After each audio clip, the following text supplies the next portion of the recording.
Hello tout le monde, bienvenue pour une nouvelle vidéo. Vous connaissez désormais les trois principes de l'ouverture. Occuper le centre, développer ses pièces, mettre le roi en sécurité. Alors ça c'est bien beau, mais il y a toujours des petites exceptions liées à chaque ouverture. Et puis de manière générale, comment on applique ces trois principes dans chaque ouverture. On va commencer une série de vidéos où on va se concentrer sur chaque ouverture en particulier. Allez, c'est parti, je vais jouer contre un joueur sur chess.com. Ok, alors on joue un italien qui est 1000 elo à peu près, donc E4, je mets un pion au centre.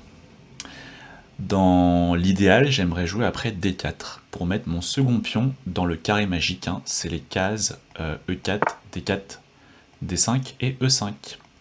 Ok, il joue C5, c'est la sicilienne. Donc ici je vais développer mes pièces, hein. C'est le deuxième principe, cavalier F3, et voir un peu comment il va continuer. Mon idée après, c'est de peut-être continuer avec D4 pour mettre un second pion dans le carré magique. C'est ce que je fais là. Donc lui, il prend bien sûr, hein, parce qu'il veut m'enlever mon pion du carré magique. Donc je reprends du cavalier. Et il fait cavalier prend D4. Là, je fais dame prend D4. E6. Alors... Ici, je vais juste continuer mon développement avec cavalier C3. Donc on a une sicilienne ici, et donc j'ai un pion de plus dans le carré magique, j'ai donc plus d'espace, et puis j'ai des pièces qui sont quand même bien développées, mon cavalier est déjà en C3, j'ai la dame qui est en D4. Alors c'est vrai qu'il y a une règle qui dit qu'en général, la dame, faut pas la sortir trop tôt, mais là, il s'avère qu'il n'a pas de pièce qui puisse attaquer ma dame, donc ça va encore. Alors, ici, je vais jouer juste fou E2 pour développer ma dernière pièce de l'aile roi. Comme ça, je pourrais ensuite mettre mon rang en sécurité avec petit roc. Alors ici, c'est quoi un peu l'enjeu dans ces structures typiques de sicilienne? L'idée pour les noirs, en général, ça va être de réussir à mettre un pion dans le carré magique.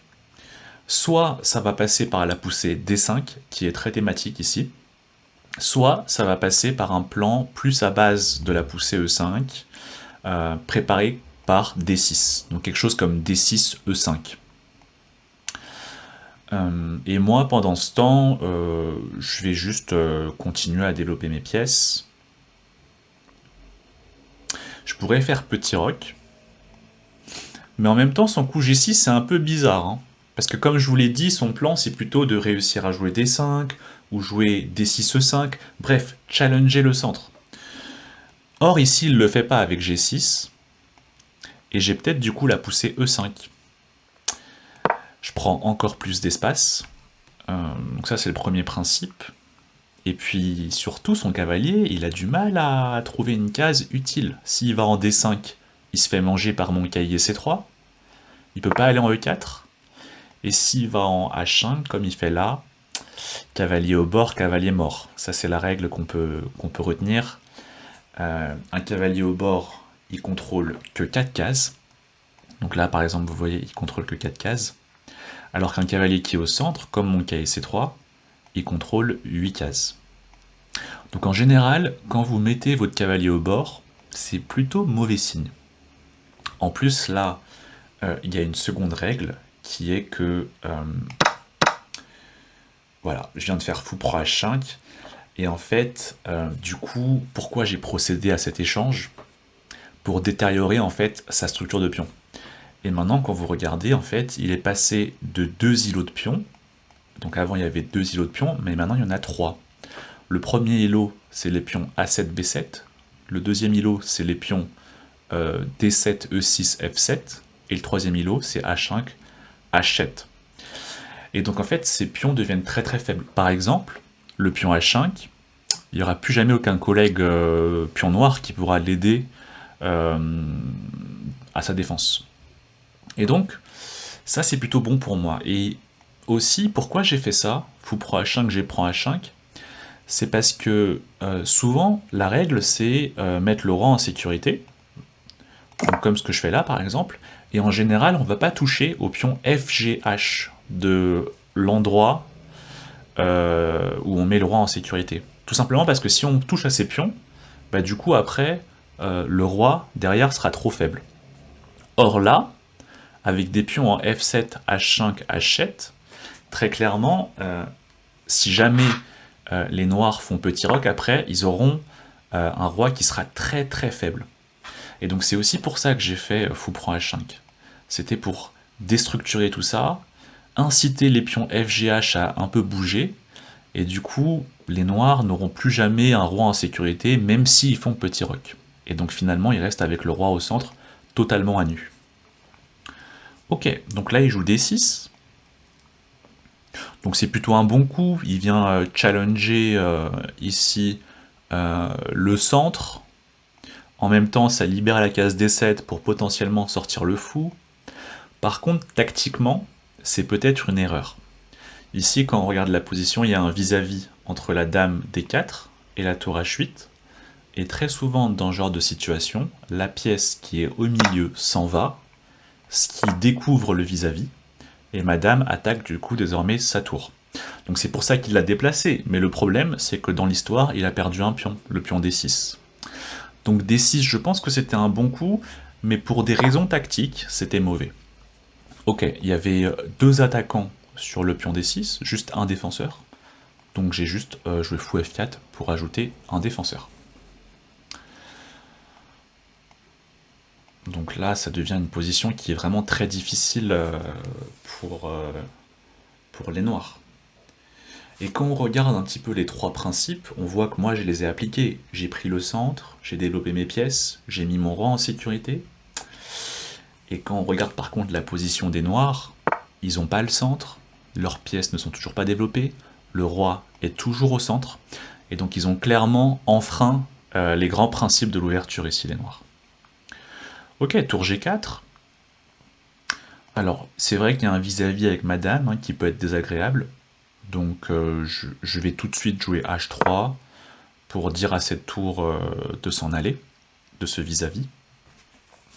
Donc ça, c'est une règle qu'on peut retenir. Dès que vous avez des vis-à-vis entre des pièces, par exemple entre un fou et une dame adverse, une tour et une dame adverse, c'est toujours des éléments qui peuvent générer de la tactique. Et donc, c'est comme des petits signaux faibles qui vont vous dire « Ah, potentiellement, ça ouvre la voie à de la tactique ». Et donc, en général, on évite de mettre ces pièces dans ce genre de vis-à-vis qui peuvent créer de la tactique. Ok, ici, il a fait tour prend F4. Donc, il a donné sa tour pour un fou. Donc, juste, je remange. Et j'ai gagné la qualité du coup. C'est ce qu'on dit quand on gagne une tour et qu'en échange on a donné juste un cavalier ou un fou. Ok, il attaque, le fou attaque madame, donc je vais juste repartir en F3. Bon, je comprends ce qu'il a fait, il a sacrifié la tour pour enlever mon fou de case noire qui était pas mal, et comme ça il a pu récupérer le pion D6. Mais bon, je reste quand même avec une qualité de plus, ce qui est quand même conséquent en termes de matériel. Et il est toujours avec les mêmes problèmes, c'est-à-dire un roi au centre, des pièces pas encore développées. Donc c'est très dangereux pour lui. Et là, ce qu'on peut retenir maintenant, c'est... Alors, j'ai occupé le centre, après j'ai développé mes pièces, j'ai mis le roi en sécurité, et souvent la question qu'on se pose après, c'est qu'est-ce que je fais après? En général, c'est le moment pour les tours d'entrer en jeu. Et où est-ce qu'on met les tours? Sur les colonnes ouvertes. Donc, qu'est-ce que c'est qu'une colonne ouverte? C'est une colonne où il n'y a aucun pion. Donc, par exemple, ici, la colonne D, elle est ouverte. Et donc, c'est en général ce qu'on va faire. Quand on a tout réalisé, on met les tours sur les colonnes ouvertes, justement parce qu'elles, tout d'un coup, deviennent très actives et peuvent pénétrer chez l'adversaire. Alors que, par exemple, cette tour D1, quand elle était en A1, elle était vachement passive, parce qu'elle était en fait sur une colonne fermée. Donc la règle qu'on peut retenir, c'est ça, c'est mettre les tours sur les colonnes ouvertes, ou bien semi-ouvertes. Par exemple, la colonne E, c'est une colonne semi-ouverte. Semi-ouverte parce que moi, j'ai pas de pion dessus, mais par contre, les noirs ont un pion dessus. Et donc c'est quand même bien de mettre les tours sur les colonnes semi-ouvertes, parce qu'on va venir attaquer des cibles adverses. Ok, il joue fou E6, donc je comprends qu'il veuille se développer, mais l'inconvénient, c'est que tactiquement, il y a un petit souci. Le fou C8 défendait le pion B7, mais maintenant, il ne le défend plus. Donc, je vais faire dame prend B7. Donc là, il faut qu'il fasse un peu attention. Ok, tour B8, attaque la dame. Je vais juste venir... Du coup, je vais déplacer ma dame et venir en C6. Faut qu'il fasse attention parce que je fais échec. Et j'attaque 2 fois le fou. Ah, dommage pour lui. Fou D7, c'est une erreur. En fait, je faisais à la fois échec et je menaçais 2 fois le fou D6 avec ma dame et ma tour. Or, le fou D6 n'est défendu qu'une fois par la dame D8. Donc il devait absolument jouer roi E8, roi E7 pour rajouter un défenseur sur le fou D6. Là, en jouant fou D7, et bah du coup, le fou D6, 2 attaquants, 0 défenseur. Je peux juste me servir ici. Donc je vais faire dame prend D6. Ok, tour B7, donc je vais continuer à manger les petits pions, dame prend E5. Et donc là, vous voyez l'inconvénient d'un roi qui est toujours au centre. C'est un roi qui est fragile, dès que les lignes s'ouvrent, il est au bord de l'échec et mat. Et donc c'est pour ça qu'il faut mettre le roi en sécurité le plus tôt possible. Et mon adversaire l'a pas fait du tout. Ok, ici je joue dame H8 pour ramener un peu plus le roi au centre. Et je commence à ramener cette tour en jeu. Donc comme je vous l'ai dit, mettre les tours sur les colonnes ouvertes.